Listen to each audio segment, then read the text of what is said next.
오늘 하나님의 말씀은 에베소서 1장 15절부터 23절까지의 말씀입니다. 에베소서 1장 15절과 16절을 보시겠습니다. 이로 말미암아 주 예수 안에서 너희 믿음과 모든 성도를 향한 사랑을 나도 듣고 내가 기도할 때에 기억하며 너희로 말미암아 감사하기를 그치지 아니하고. 사도 바울이 에베소 성도들이 믿음이 있고 모든 성도들을 향한 사랑이 있다는 말을 듣고 하나님께 감사 기도를 하고 있습니다. 15절, 16절은 하나님께 에베소 성도들에 대해서 감사를 하고 있습니다. 그리고 17절에서 19절까지는 에베소 성도들을 위해서 사도 바울이 간구하는 내용이 기록이 되어 있습니다. 20절에서 22절까지는 우리에게 베푸신 하나님의 능력이 얼마나 크신 능력인지에 대해서 설명을 하고 있습니다. 23절에는 교회가 무엇인지에 대해서 설명하고 있습니다. 사도 바울은 3차 전도 여행 중에 에베소에서 사역을 했습니다. 사도 바울은 에베소 사역이 끝난 다음 마게도니아 지역과 아가야 지역을 다니면서 구제 헌금을 거뒀습니다. 예루살렘의 어려운 성도들을 돕기 위해서 헌금을 거두었던 것입니다. 그 헌금을 가지고 이방 교회의 대표들과 함께 예루살렘으로 가게 됩니다. 예루살렘에서 헌금을 전하고 예수 그리스도를 믿지 않는 유대인들로부터 심한 공격을 받고 매를 맞게 됩니다. 그리고 가이사랴 감옥에서 2년 동안 감금된 생활을 하게 됩니다. 그리고 사도 바울은 황제에게 재판을 받겠다고 말을 해서 황제에게 재판을 받으러 배를 타고 로마로 향합니다. 가는 도중에 풍랑을 만나서 죽을 뻔한 고비를 넘기지만 로마에 도착해서 또한 재판을 기다릴 때 2년간의 기다림이 있었습니다. 사도 바울이 에베소를 떠나온 지 약 5년 정도 지나서 로마에서 이 에베소서를 쓰고 있는 것입니다. 이 편지는 옥중서신입니다. 에베소를 떠나온 지 약 5년 정도 지나서 본인이 에베소에서 가르치고 복음을 전하고 교회를 세웠던 그 성도들을 동고동락했던 성도들로부터 믿음을 지키고 있고 모든 성도를 향하여 사랑이 넘친다는 말을 듣고 기쁨과 감사가 넘쳐서 하나님께 기도를 하고 있는 것이 15절, 16절인 것입니다. 17절을 보십니다. 우리 주 예수 그리스도의 하나님 영광의 아버지께서 지혜와 계시의 영을 너희에게 주사 하나님을 알게 하시고.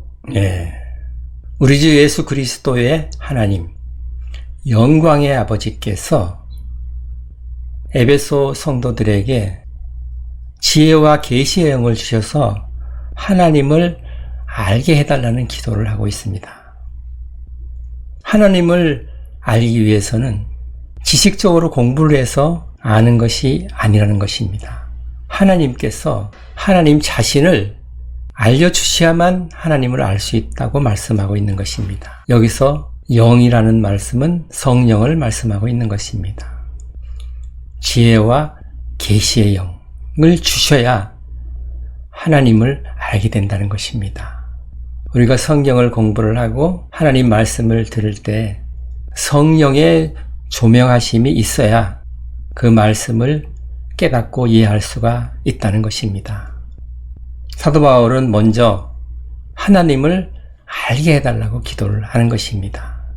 하나님을 알게 하기 위해서는 하나님께서 먼저 지혜와 계시의 영을 주셔야 한다는 것입니다. 계시는 감추어져 있던 것을 열어서 보여준다는 의미입니다. 하나님께서 그 숨은 뜻을, 감추어져 있던 뜻을 열어서 보여줘야 깨달아 알 수 있다고 말씀하는 것입니다. 그 다음 절을 봅니다.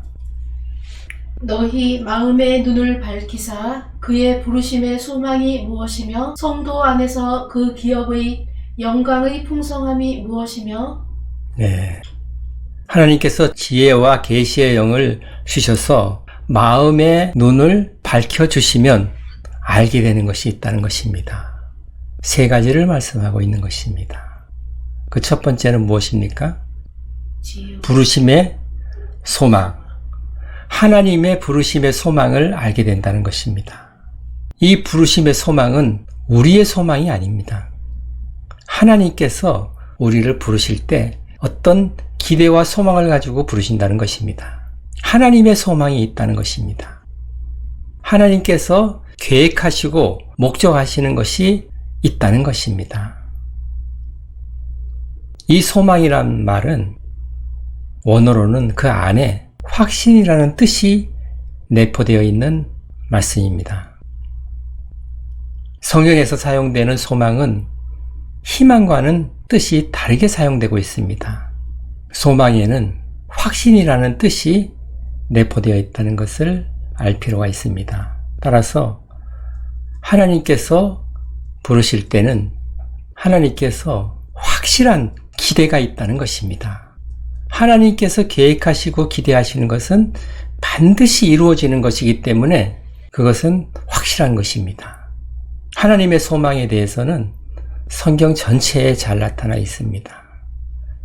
하나님께서는 창세전에 우리를 택하셨습니다. 하나님 앞에 거룩하고 흠이 없는 자로 세우시기 위해서 우리를 택하셨다고 말씀했습니다.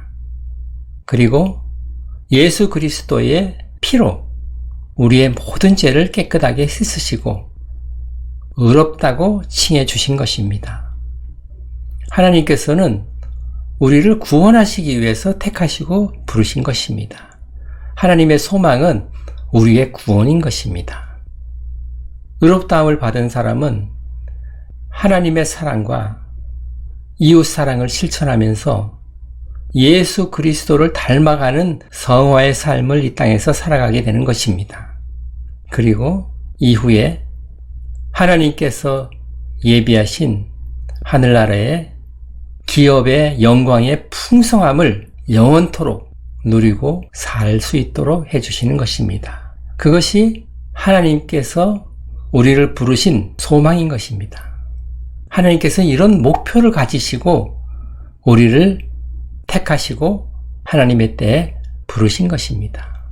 이 소망은 우리 안에 있는 소망이 아닌 것입니다. 하나님께서 우리에게 주신 소망인 것입니다. 따라서 이 소망은 반드시 이루어지는 것입니다. 우리의 생각과 계획과는 상관없이 하나님께서는 하나님의 계획과 목표대로 우리를 이끌어 가신다는 뜻인 것입니다. 그래서 부르심의 소망은 반드시 이루어지는 것이다 라는 것입니다.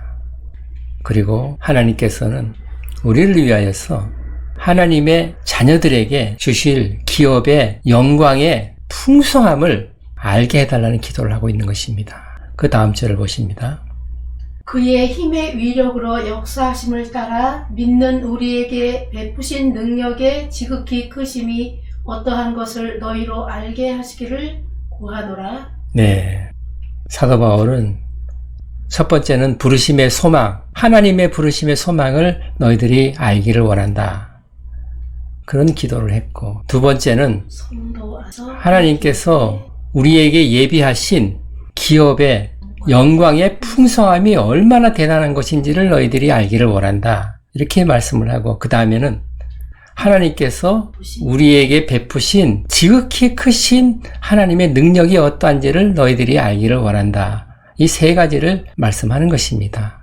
하나님께서 지혜와 계시의 영을 주시면 우리의 마음의 눈이 밝혀져서 이 세 가지를 알게 된다는 것입니다.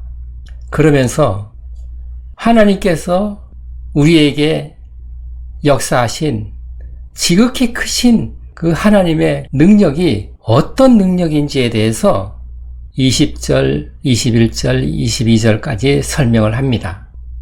그 능력은 어떤 능력이냐? 20절을 읽어보시겠습니다. 그의 능력이 그리스도 안에서 역사하사 죽은 자들 가운데서 다시 살리시고 하늘에서 자기 오른편에 앉히사 네. 우리에게 역사하신, 우리에게 베푸신 하나님의 지극히 크신 그 능력이 어떤 능력이냐? 그리스도 안에서 역사하셔서 그리스도를 죽은 자 가운데서 살리신 능력이라는 것입니다. 또한 하늘에서 하나님 우편에 앉히신 그 능력이 바로 지금 우리에게 행사하시는 능력이라는 것입니다. 그 다음 절을 봅니다. 모든 통치와 권세와 능력과 주권과 이 세상뿐 아니라 오는 세상에 일컫는 모든 이름 위에 뛰어나게 하시고 네. 예수 그리스도의 이름을 모든 통치와 권세와 능력과 주권과 이 세상뿐 아니라 오는 세상에 일컫는 모든 이름 위에 뛰어나게 하시고 그 다음 절도 봅니다. 또 만물을 그의 발 아래에 복종하게 하시고 그를 만물 위에 교회의 머리로 삼으셨느니라. 네. 만물을 또한 그 발 아래 복종시키신 능력이 바로 우리 안에서 역사하시는 하나님의 지극히 크신 능력이라는 것입니다. 같다는 것입니다. 그리고 교회의 머리가 되게 하신 능력, 그 능력이 현재 우리에게 역사하고 계시는 지극히 크신 하나님의 능력이라는 것입니다. 이 크신 능력이 2장 1절까지 연결이 되는 것입니다. 2장 1절에는 허물과 죄로 죽었던 너희를 살리셨도다 이렇게 되어 있습니다. 원어에는 또한이라는 말이 있습니다. 또한 허물과 죄로 죽었던 너희를 하나님께서 살리셨다고 말씀하는 것입니다. 정리하면 하나님께서 우리에게 부신 지극히 크신 그 능력이 어떤 능력이냐? 예수 그리스도를 죽은 자 가운데서 살리신 능력이라는 것입니다. 그리고 하늘에서 하나님 우편에 앉히신 능력이고 모든 이름 위에 뛰어나게 하시고 만물을 그 발 아래 복종하게 하신 능력인 것이고 교회의 머리가 되게 하신 능력이고 또한 허물과 죄로 죽었던 우리를 살리신 능력이라는 것입니다. 하나님께서 허물과 죄로 죽었던 우리를 살리신 그 능력이 바로 예수 그리스도 안에서 죽은 자 가운데서 일으키신 그 능력과 동일한 능력이라는 것입니다. 또한 하나님 우편에 앉히신 그 능력, 만물을 그 발 아래 복종하게 하신 능력, 교회의 머리가 되게 하신 능력, 그 능력이 죽어있던 우리를 살리신 능력이라는 것입니다. 우리에게 역사하셨고 또한 지금도 역사하시는 그 능력이 바로 그런 능력이라는 것입니다. 빌립보서 1장 6절에는 이렇게 말씀합니다. 너희 속에 착한 일을 시작하신 이가 그리스도 예수의 날까지 이루실 줄을 우리가 확신하노라. 너희 속에 착한 일을 시작하신 그분이 그리스도 예수께서 다시 오시는 그날까지 우리 안에서 그 크신 능력으로 역사하셔서 우리를 구원으로 인도하실 것이라는 것입니다. 과거에 우리를 죽은 자 가운데서 살리신 그분의 능력, 또한 그리스도 예수의 날까지 우리 안에서 구원을 이루시는 그 하나님의 능력, 그리스도 안에서 죽어있던 그리스도를 살리신 그 능력, 같은 능력이라는 것입니다. 그 능력으로 우리를 살리시고 우리를 예수님을 믿게 하신 것이라 하는 것입니다. 우리가 죽어있는 상태에서 하나님을 알지도 못하는데 어떻게 예수님을 믿을 수가 있겠습니까? 하나님께서 죽어있던 우리를 그 크신 능력으로 살리셨다고 말씀하는 것입니다. 그 다음 절을 보십니다. 교회는 그의 몸이니 만물 안에서 만물을 충만하게 하시는 이의 충만함이니라. 네, 교회는 그의 몸이니 하나님께서는 우리를 교회가 되게 하신 것입니다. 그리스도는 교회의 머리가 되게 하셨습니다. 하나님이 그렇게 하신 것입니다. 우리의 요구에 의해서 우리가 간구해서 그렇게 된 것이 아닙니다. 우리의 생각과는 상관없이 하나님께서 모든 그리스도를 믿는 자들은 예수님과 연합되게 하신 것입니다. 예수 그리스도를 머리로 하여서 모든 믿는 자들은 예수 그리스도의 몸을 이루는 지체로 연합되게 해 놓으신 것입니다. 교회는 그의 몸이니 만물 안에서 만물을 충만하게 하시는 이의 충만함이니라 라고 말씀합니다. 만물 안에서 만물을 충만하게 하시는 이는 곧 그리스도라고 말씀하는 것입니다. 그리스도 안에 있는 하나님의 성품들이 교회 안에 가득 차 있다고 말씀합니다. 만물 안에서 만물을 충만하게 하시는 이는 그리스도인데, 만물 안에서 만물을 충만하게 한다는 의미는 하나님께서 지으신 세상 만물을 하나님의 창조 질서대로 온전하게 회복시키시는 분이 예수 그리스도다 하는 것입니다. 그리고 교회는 그리스도 안에 있는 하나님의 성품들이 가득 차 있다라고 말씀하는 것입니다. 그래서 교회 안에는 하나님의 성품이 흘러 넘치게 된다는 것입니다. 대표적으로 은혜와 사랑이 넘치게 되는 것입니다. 오늘 말씀은 우리는 교회이고 우리는 예수 그리스도를 머리로 하여 예수 그리스도의 몸을 이루는 지체들이라는 것입니다. 하나님께서 그렇게 연합시켜 놓으셨다고 말씀하는 것입니다. 하나님의 그 크신 능력으로 그리스도를 머리로 하여 모든 믿는 자들은 그리스도의 몸을 이루는 지체가 되게 하셨다는 것입니다. 따라서 우리는 예수 그리스도와 항상 연합되어 있는 몸인 것입니다. 몸의 지체들인 것입니다. 오늘 말씀을 생각하시면서 기도하는 시간 갖겠습니다.